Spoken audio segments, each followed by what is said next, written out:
शेतकरी बंधूंनो नमस्कार. तुती लागवडीमध्ये जर तुम्ही नवीन तुती लागवड करू इच्छित असाल आणि तुम्ही जर कांडी पद्धतीने लागवड करणार असाल तर आपण लागवड करताना काय काय काळजी घ्यायला पाहिजे त्याबद्दल थोडक्यात माहिती आपण या व्हिडिओमध्ये पाहूया. शेतकरी बंधूंनो सर्वात प्रथम जेव्हा आपण तुती लागवड करत असतो तेव्हा आपल्याला जी काडी लागवड करायची असते त्यामध्ये एकतर V1 व्हरायटीची लागवड करायला पाहिजे, जेणेकरून तुम्हाला माझ्या पाठीमागे दिसत असेल अशा पद्धतीचा चांगला पाला येण्यास मदत होते व त्यामध्ये फायबरचं प्रमाणही जास्त असतं. त्यामुळे आपल्याला जे नंतर आळ्या पाला खाऊन धाग्यात रूपांतर होणार आहे त्यामध्ये धाग्याचं प्रमाणही जास्त निघतं.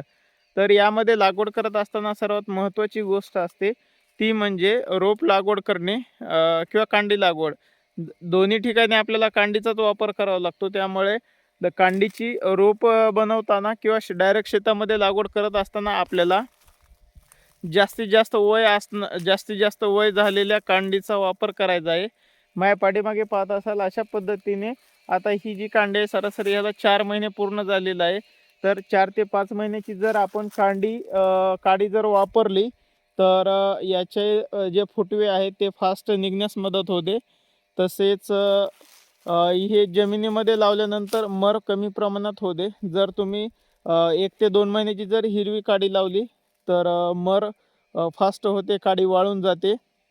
त्यामुळे शक्यतो अशा पद्धतीने हिरवट पांढरी पडलेली जर काडी आपण प्लॉटमध्ये लावली, शेतामध्ये ह्याचं रोप बनवलं किंवा डायरेक्ट शेतामध्ये जरी लागवड केली तरी खूप छान रिझल्ट ह्याचा मिळतो.